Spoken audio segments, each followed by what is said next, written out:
Hi friends, எல்லோரும் நல்லா இருக்கீங்களா? இன்றைக்கி வந்து நம்ம கிறிஸ்மஸ் சீரீஸில் பார்க்க போகிறது ஒரு மட்டன் கட்லெட். நிறைய வீடுகளில் கிறிஸ்மஸ் விருந்தில் இந்த மட்டன் கட்லெட்டு ஒரு ஐட்டமாக இருக்கும். சரி, இதை எப்படி பண்ணுறதுன்னு பார்க்கலாம் வாங்க.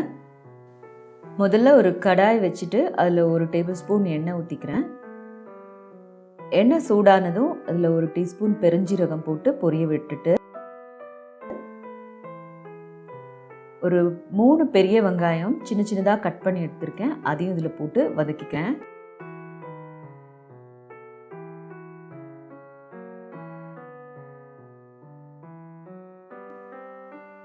இதில் இப்போ 2 டீஸ்பூன் இஞ்சி பூண்டு பேஸ்ட்டு சேர்த்துக்கிறேன்.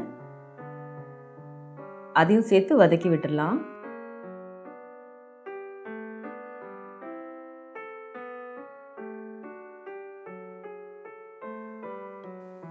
இஞ்சி பூண்டோட பச்சை வாசனை போகிற வரைக்கும் நல்லா வதக்கணும். அடி பிடிக்காமல் பார்த்து வதக்கிக்கிட்டே இருக்கணும். இப்போ இந்த வெங்காயமும் நல்லா வதங்கிருச்சு. அந்த இஞ்சி பூண்டும் நல்லா பச்சை வாசனை எல்லாம் போய் வதங்கி வந்துருச்சு.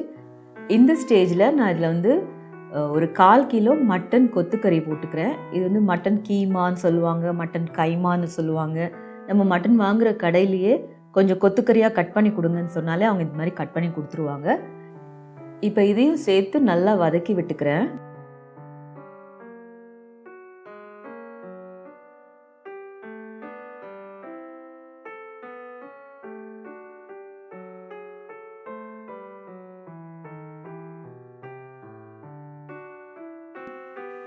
இப்போ இதில் தேவையான அளவுக்கு உப்பு, அப்புறம் மிளகாத்தூள் 2 டீஸ்பூன், ஒரு 1/4 டீஸ்பூன் மஞ்சத்தூள், கிச்சன் கிங் மசாலா பொடி அது ஒரு 2 டீஸ்பூன். இப்போ கிச்சன் கிங் மசாலா பொடி தான் போடணுமா அப்படின்னு கேட்டால் இல்லை. உங்ககிட்ட இருக்கிற எந்த கரம் மசாலா பொடியாக இருந்தாலும் நீங்கள் கொஞ்சம் போட்டுக்கலாம். கிச்சன் கிங்காக இருந்தால் இன்னும் சூப்பராக இருக்கும். கிச்சன் கிங் மசாலா அப்படிங்கிறது ஒரு பிராண்டு கிடையாது, அது ஒரு டைப் ஆஃப் மசாலா. இப்போ மட்டன் மசாலா, சிக்கன் மசாலான்னு சொல்லுவோம் இல்லையா, அந்த மாதிரி அதில் வேறு நிறைய பிராண்ட்ஸில் அது கிடைக்குது. அது கிடைச்சதுன்னா போட்டுக்கோங்க.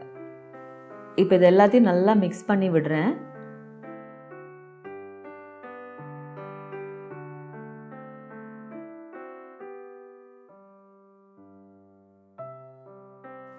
இது இப்போ நம்ம நல்லா வதக்கிக்கிட்டே இருக்கும்போது இந்த மட்டன்லேருந்தே தண்ணி விட்டு விட்டு அதுலேயே நல்லா வேகும். அது மாதிரி இது நல்லா வதங்கி சுருண்டு அந்த எண்ணெயெல்லாம் பிரிஞ்சு வருது பாருங்கள். இதில் இப்போ ஒரு 1/4 கப்பு தண்ணி சேர்த்துக்கிறேன்.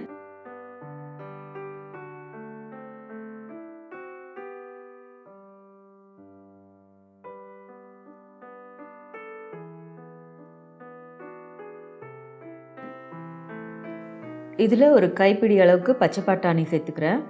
இந்த கட்லெட்டில் வந்து இந்த பட்டாணி சேர்க்கும்போது ரொம்ப டேஸ்ட்டாக இருக்குங்க. ஸோ கிடச்சிதுன்னா மிஸ் பண்ணாமல் அதை நீங்கள் போட்டுக்கோங்க. காஞ்ச பட்டாணியாக இருந்தால் முத நாளே ஊற வச்சு அதை வந்து வேக வச்சு எடுத்து இதில் சேர்த்துக்கலாம்.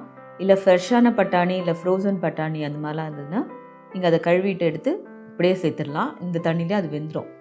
இப்போ இதுக்குள்ளே 2 ஸ்லைசஸ் ப்ரெட்டை வந்து சின்ன சின்ன பீஸாக கட் பண்ணி போட்டு சேர்க்குறேன். இது வந்து அந்த மசாலாவுக்கு ஒரு பைண்டிங் எஃபெக்ட் கொடுக்கும். அதுக்காக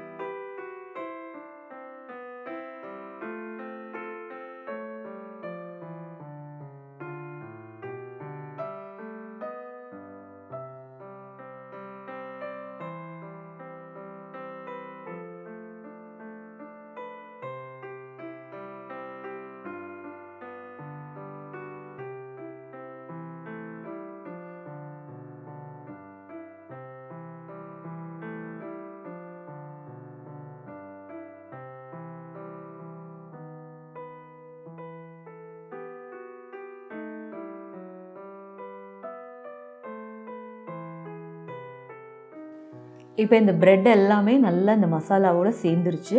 இதை அப்படியே கொஞ்சம் நல்லா ஆற விட்டுடலாம். இப்போ இந்த மசாலா நல்லா ஆறிருக்கு. இதில் வேக வச்சு உதிர்த்தெடுத்த உருளைக்கிழங்கை நான் சேர்த்துக்கிறேன். இது வந்து ஒரு பெரிய சைஸ் உருளைக்கிழங்காக இருந்தால் 3 போடலாம். கொஞ்சம் சின்னதாக இருந்தால் 5 வரைக்கும் கூட போடலாம். ஏன்னா இந்த மசாலாவில் உருளைக்கிழங்கு நிறைய இருக்கும்போது தான் கட்லெட்டாக செய்யும்போது அது வந்து பிரிஞ்சு போகாமல் இருக்கும். அதனால கொஞ்சம் உருளைக்கிழங்கு வந்து கொஞ்சம் ஜாஸ்தியாக எடுத்துக்கணும் இதில். அடுத்தது கொஞ்சம் கொத்தமல்லி இலையும் புதினா இலையும் சின்ன சின்ன கட் பண்ணி எடுத்து வச்சுருக்கேன், அதையும் சேர்த்துக்கிறேன்.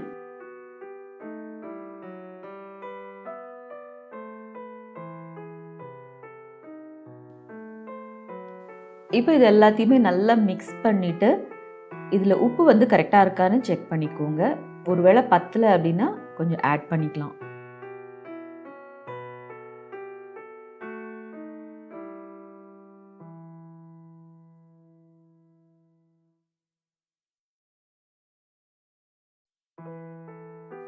இப்போ எல்லாம் மிக்ஸ் பண்ணியாச்சு. இதை வந்து நம்ம உருண்டைகளாக எடுத்து பண்ண போகிறோம்.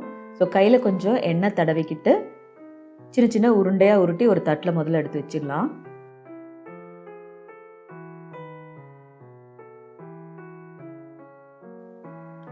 இப்போ எல்லா மசாலாவையும் உருண்டைகளாக உருட்டியாச்சு. இப்போ நம்ம வந்து இது எல்லாத்தையும் கட்லெட்ஸாக பண்ணிடலாம். ஸோ அதுக்கு வந்துட்டு மேலே கோட்டிங் கொடுக்கறதுக்கு முட்டை அடித்து ஊற்றி வச்சுருக்கேன். ஒரு 2 இல்லைன்னா 3 முட்டை அடிச்சுக்கலாம். அதுக்கப்புறமா ஒரு தட்டில் நான் வந்து பிரெட் க்ரம்ஸ் பொடிச்சது வச்சுருக்கேன். இப்போ உருண்டைகளாக உருட்டி வச்சுருக்கிறத லைட்டாக நம்ம வடை மாதிரி தட்டிட்டு அந்த முட்டையில் போட்டு உடனே எடுத்து இந்த பிரெட் மேலே வச்சு அது எல்லா சைடிலும் அந்த பிரெட் க்ரம்ஸை கோட் பண்ணி எடுத்து தனியாக வச்சிடலாம்.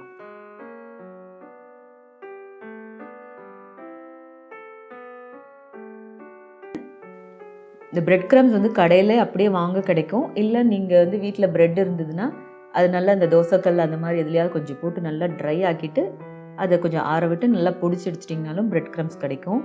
அது இல்லாமல் ஆன்லைன்லேயே வந்து வேறு ஒரு பிரெட் க்ரம்ஸ் கிடைக்குது, ரொம்ப நல்லா டேஸ்ட்டாக இருக்கும். நான் இதை பற்றி ஏற்கனவே சொல்லியிருக்கேன். அதோட லிங்க் வேணால் நான் டிஸ்கிரிப்ஷனில் கொடுக்குறேன், வேணுங்கிறவங்க வாங்கிக்கோங்க.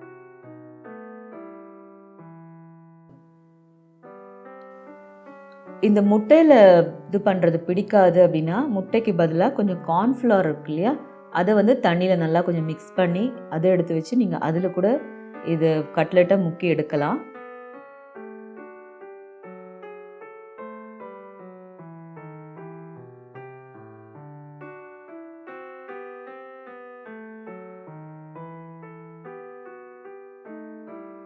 இப்படியே எல்லா கட்லெட்டையும் ரெடி பண்ணி வச்சதுக்கப்புறமா இதை வந்து நம்ம வறுத்து எடுக்க வேண்டியது தான்.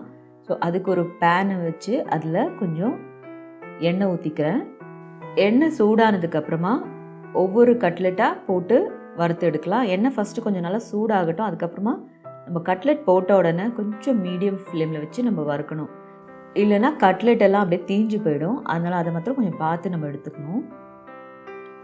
ஒரு பக்கம் நல்லா கொஞ்சம் ரோஸ்ட் ஆன உடனே அப்படியே மெதுவாக திருப்பி போட்டு 2 சைடுமே நல்லா கோல்டன் கலரில் ஆனதுக்கப்புறமா எடுத்து ஒரு டிஷ்யூ பேப்பர் எதுலையாவது எடுத்து வச்சுக்கலாம். இல்லைன்னா இந்த வடித்தட்டு அந்த மாதிரி இருக்கும்ல, அதில் எதுலையா வச்சிங்கன்னா அந்த எக்ஸ்ட்ரா அந்த எண்ணெய் இருந்ததுன்னா அதுவும் போயிடும்.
அவ்வளோதான், கட்லெட் முடிஞ்சிருச்சு. இதை வந்து நல்ல டொமேட்டோ சாஸோட சூடாக சாப்பிட்றதுக்கு ரொம்ப நல்லாயிருக்கும். ட்ரை பண்ணி பாருங்கள், எப்படி இருந்ததுன்னு கமெண்ட்டில் சொல்லுங்கள். இந்த வீடியோ உங்களுக்கு பிடிச்சிருந்ததுன்னா லைக் பண்ணுங்கள், ஷேர் பண்ணுங்கள். இன்னும் என் சேனல் சப்ஸ்கிரைப் பண்ணாதவங்க ப்ளீஸ் சப்ஸ்கிரைப் பண்ணுங்கள். நம்ம அடுத்த வீடியோவில் சந்திக்கலாம். பாய் பாய்.